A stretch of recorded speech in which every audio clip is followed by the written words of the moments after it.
Hello friends, once again welcome to my YouTube channel. Here we will discuss the next Vyadhi after the discussion of Jwar Vyadhi. Okay, in detail we discuss here Pandu रोग. Okay, that is nothing but the anemia. Anaemia मतलब होता है जहाँ पे decrease in haemoglobin, decrease in RBC. Okay, तो the amount of RBC when decreases that is called as anaemia, the disorder of blood deficiency. Okay, तो पांडु व्याधि हम डिस्कस करेंगे, लेकिन let's before discussion of that what we had seen that in ज्वर व्याधि. Okay, तो ज्वर व्याधि अल्टीमेटली जो होता है वहाँ पे क्या होता है कि दोषों का प्रकोपित होता है. मतलब कोई भी जो व्याधि होते हैं वहाँ बिना दोषों के प्रकोपित, यानी कि बिना दोषों के विशेषण के वजह, मतलब उनके बिना कोई डिसीज़ नहीं हो सकती. ओके, तो दोषों का विशेषण पहले देखा जाता है एंड देन आफ्टर दैट वो किस पाथ फॉलो, कौन सा पाथ फॉलो करते हैं, कौन से धातु की दृष्टि करते हैं. Then after that particular different disease होते हैं. ओके, डिफरेंट विकार, डिफरेंट वहाँ पे रोग होते हैं. ज्वर व्याधि जो थी वहाँ पे हमने देखा था कि देयर इज़ विशेषण ऑफ वात, पित्त एंड कफ. ओके, वहाँ पे तीनों दोषों का विशेषण होता है. वो तीनों दोष जो होते हैं वो अल्टीमेटली आमाशय के पास जाते हैं. अल्टीमेटली हमने एक श्लोक देखा था कि मिथ्या आहार विहाराभ्याम दोषा ही आमाशय आश्रहा बहि निरस्य कोष्ठाग्नि ज्वर यदा शिव रसानुग. वहाँ पे इस श्लोक का मतलब यही था कि वहाँ पे मिथ्या आहार विहाराभ्याम मतलब जो हेतु सेवन हमने किया, जो अल्टीमेटली जो इटोलॉजिकल फैक्टर होते हैं उसके ज्वर व्याधि के, वो हमने उसको कंज्यूम किया. ओके, उसको हमने लिया, तो उसके वजह से होता क्या कि वहाँ पे विशेषण ऑफ दोषों, मतलब दोषों का विशेषण देखा जाता है. और वो दोष जब विशिएट हो जाते हैं, जब दूषित हो जाते हैं, जब प्रकोपित हो जाते हैं, वो आमाशय के पास जाते हैं. और आमाशय के पास जाने के बाद क्या करते हैं, वो जो आहार रस बनता है. ओके, जो फूड लेने के बाद जठराग्नि जब मिक्स हो जाती है तो उसको हम बोलते हैं आहार रस. तो आहार रस के साथ वो दूषित जो दोष होते हैं वो मिक्स हो जाते हैं, और मिक्स जो अल्टीमेटली जो फूड बना वो भी अल्टीमेटली डाइजेस्ट होने वाला है. लेकिन वो जो फूड बनेगा वो हमारा आम बनेगा. आम मतलब वहाँ पे एंडोटॉक्सिन होगा, इनडाइजेस्टेड वहाँ पे फूड बनेगा. क्यों बनेगा इनडाइजेस्टेड? क्योंकि जो विशेषण जो दोष थे वो वहाँ पे आहार रस के साथ मिक्स ना होते हुए, मतलब मिक्स तो होते ही हैं, लेकिन अलॉन्ग विद दैट वो जो जठराग्नि होती है और जो पाचक पित्त होता है जो फूड के डाइजेशन के लिए हेल्पफुल होता है. ओके, तो वो उसको वहाँ से निकाल देते हैं. उसको निकाल देते मीन्स फूड के साथ भी, फूड के साथ जो आहार रस जो है, ओके, उनके साथ जो कोष्ठाग्नि होती है, जो यानी कि जो पाचक पित्त और जो जठराग्नि होती है उनका विलयन कर देते हैं. और अल्टीमेटली फूड के आहार के साथ जब आहार का जब डाइजेशन होता है उनका भी वहाँ पे पचन हो जाता है, उनका भी डाइजेशन होता है, बॉडी में उनका भी एब्जॉर्प्शन होता है. इसीलिए पूरे स्त्रोतस के अंदर जो एंडोटॉक्सिन होते हैं वो एक्यूमुलेट हो जाते हैं, वो ऑब्स्ट्रक्ट करते हैं रसवह शिरा को, और जो पाचक पित्त होता है वो भी पूरे बॉडी में फैल जाता है. दैट्स वाई पूरे बॉडी में टेम्परेचर राइज हो जाता है, एलिवेटेड टेम्परेचर, वहाँ पे टेम्परेचर जो होता है हमारा एलिवेट हो जाता है. ओके, तो ये संप्राप्ति थी ज्वर व्याधि की. ज्वर व्याधि अल्टीमेटली वहाँ पे रसवह स्रोतस की दृष्टि की वजह से होता है. जो आम जो बना था, ओके, जहाँ पे कोष्ठाग्नि यानी कि पाचक पित्त और जो हमारा जठराग्नि होती है, जो जो इम्पोर्टेंट फैक्टर होते हैं किसी भी फूड को डाइजेशन करने के लिए, तो वो वहाँ पे उनका हैम्परिंग होता है ड्यू टू आवर विशेषण ऑफ दोषा. ओके, दोष जब प्रकोपित हो जाते हैं वो उनको विशिएट कर देते हैं. किसको? पाचक पित्त और जठराग्नि को, उनका पूरे बॉडी में संचार कर देते हैं. इसीलिए जो अग्नि है एक अल्टीमेटली हम फायर से रिजेंबल कर सकते हैं. अल्टीमेटली ये भी फायर है और ये पूरे बॉडी में इनका स्प्रेड कर देते हैं और वहाँ पे टेम्परेचर राइज हो जाता है. ओके, तो पांडु रोग जो पांडु व्याधि होती है ये भी रसवह स्रोतस की दृष्टि की वजह से ही होता है. यहाँ पे कुछ ऐसा मिथोलॉजिकल होता है कि अल्टीमेटली ये भी रक्तवह स्रोतस की दृष्टि के हम इनको ले सकते हैं. ओके, लेकिन जो पांडु रोग होता है, ओके, पांडु व्याधि जो होती है ये रसवह स्रोतस की दृष्टि का वहाँ पे कारण बताया गया है. अभी कारण क्यों बताया गया है? क्योंकि यहाँ पे कोई आम का फॉर्मेशन नहीं होता है, यहाँ पे कोई एंडोटॉक्सिन फॉर्मेशन नहीं होती है.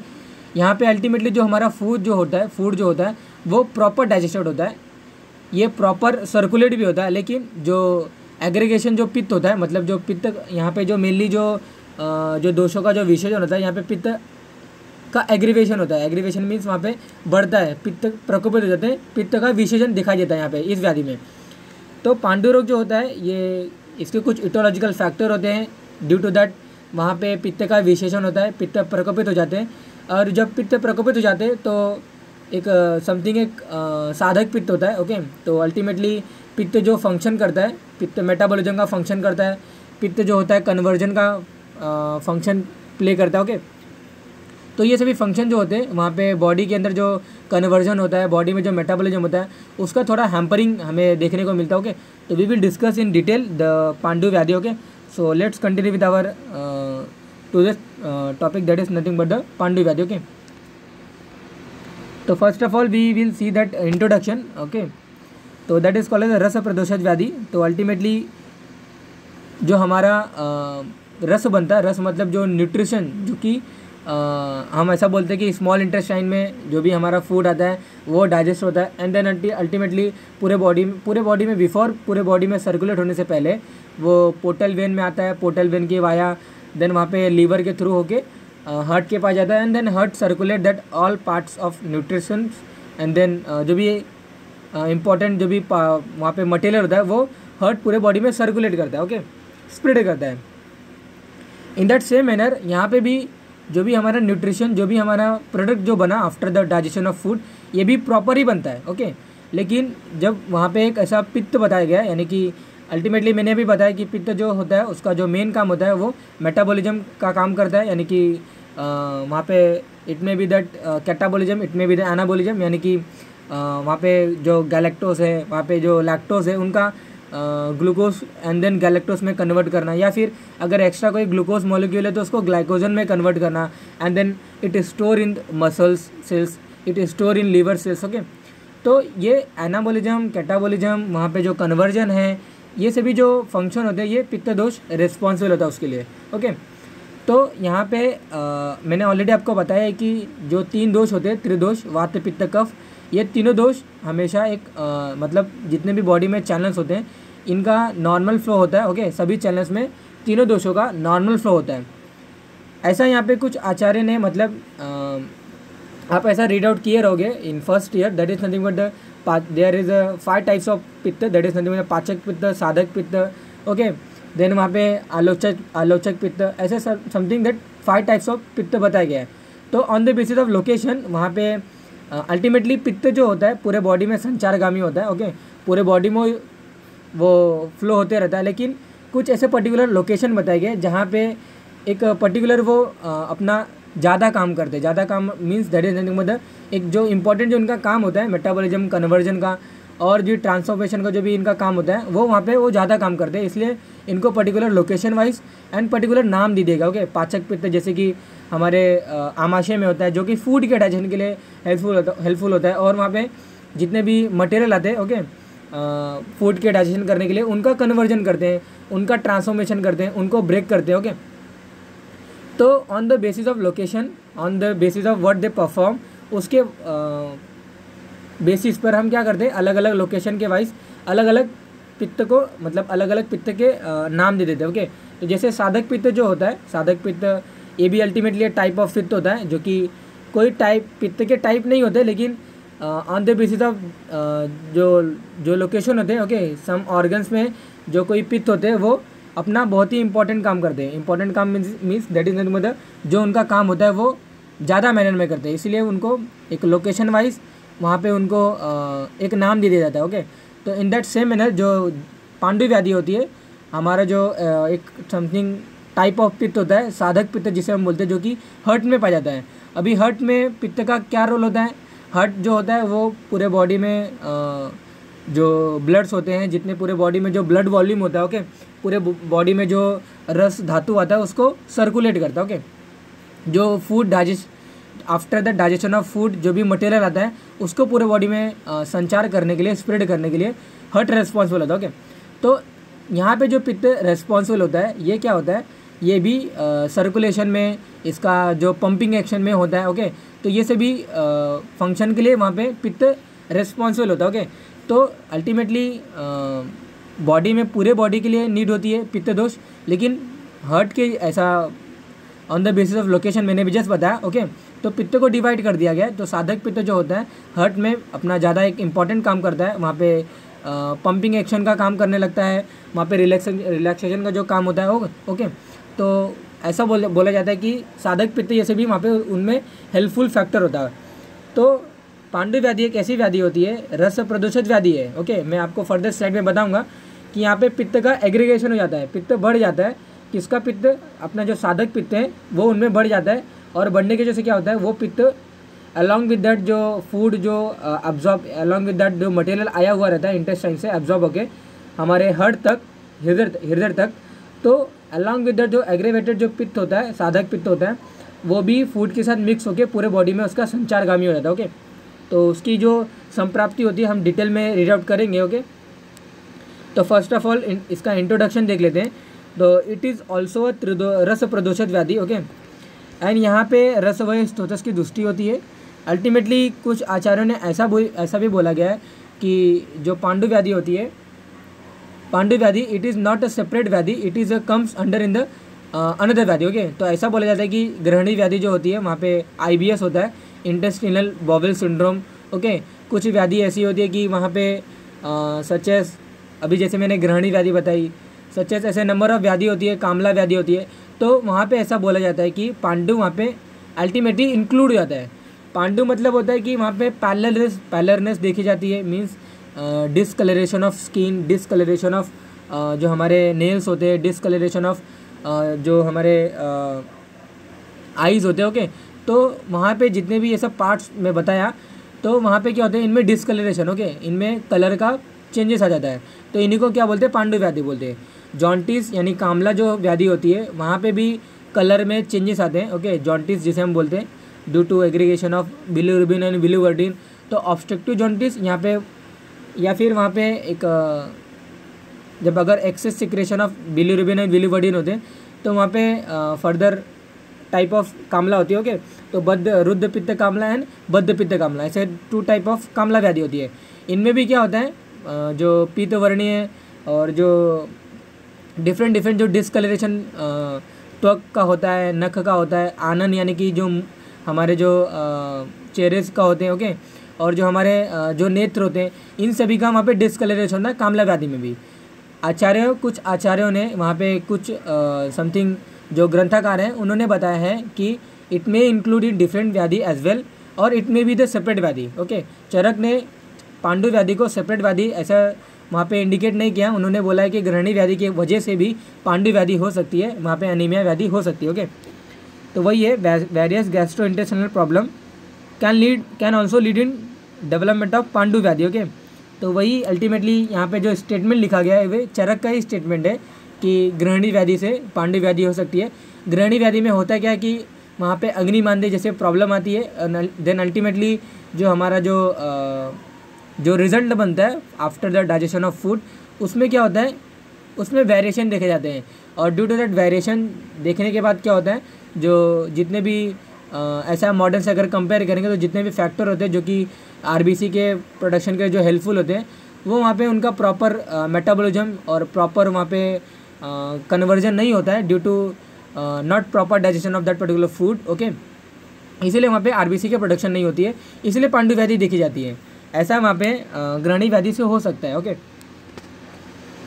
और यहाँ पे नेक्स्ट पॉइंट लिखा गया कि दैट इज पांडु व्याधि can also lead to general discoloration of the body, pallor, yellowish, greenish and whitish discoloration. Okay, तो वेरियस डिस्कलरेशन है, वाइटिश है, येलोइश है। ओके, वाइटिश, येलोइश, तो समथिंग ऐसे नंबर ऑफ कलर्स बताए गए। ओके, तो कहाँ पे होता है, skin, eyes, lips, face, nails, urine.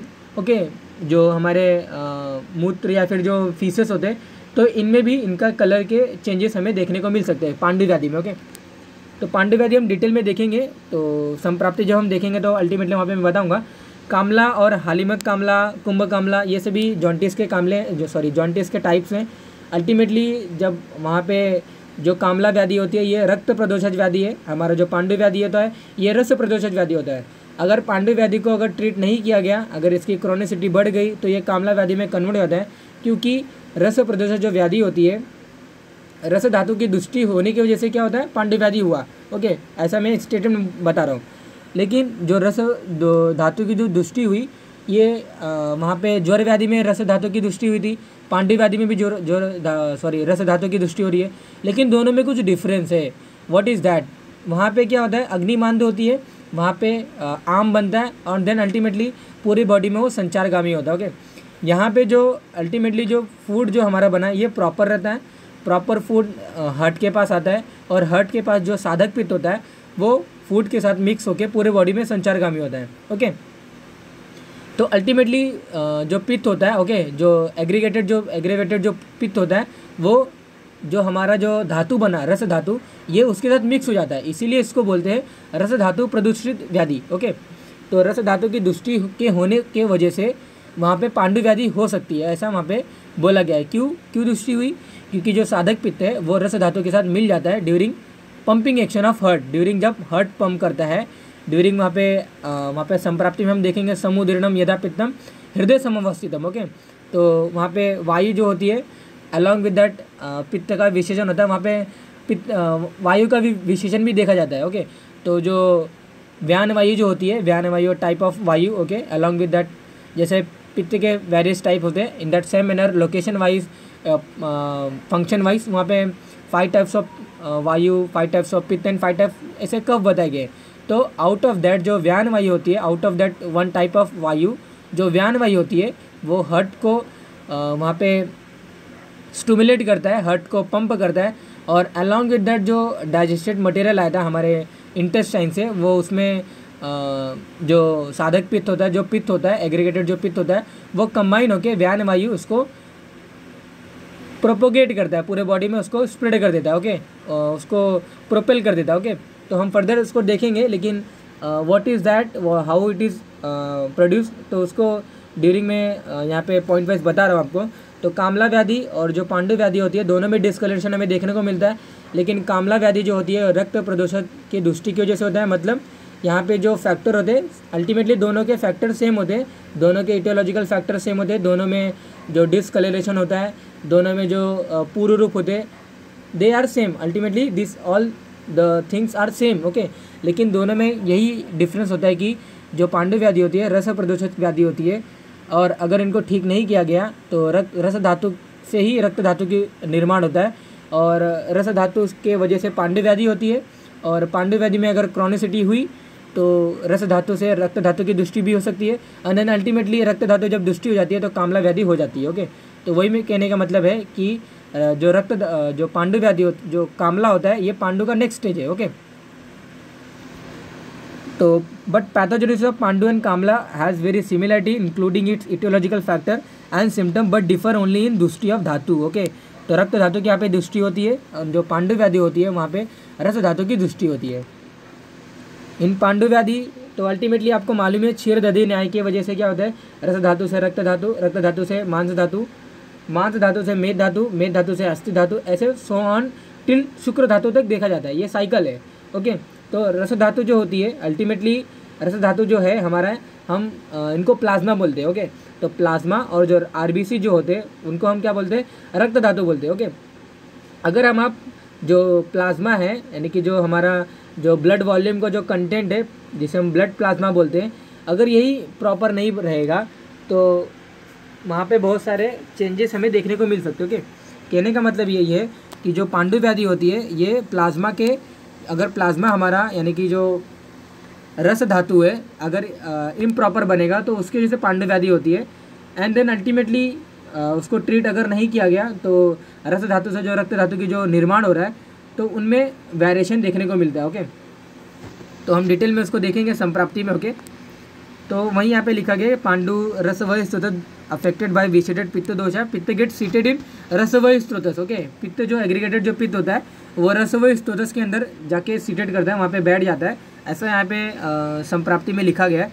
And जो यहाँ पे समथिंग एंड रस धातु। ओके, तो दोनों में रस धातु और रसवय स्रोतस ये दोनों विसेटेड हुए रहते हैं, और कामला के अंदर हमारा जो विसेटेड जो पित्त होता है वो रक्त धातु के अंदर जाके बैठता है, रक्त व शिरा में बैठता है। ओके, बट रिमेंबर पांडु कैन लीड टू कामला एज वेल एज क्षीर दधि न्याय। ओके, क्षीर दधि के न्याय की वजह से रस धातु से रक्त धातु का निर्माण होता है, and during this conversion, during this transformation वहाँ पे पांडु व्याधि से कामला व्याधि हो सकती है। ओके।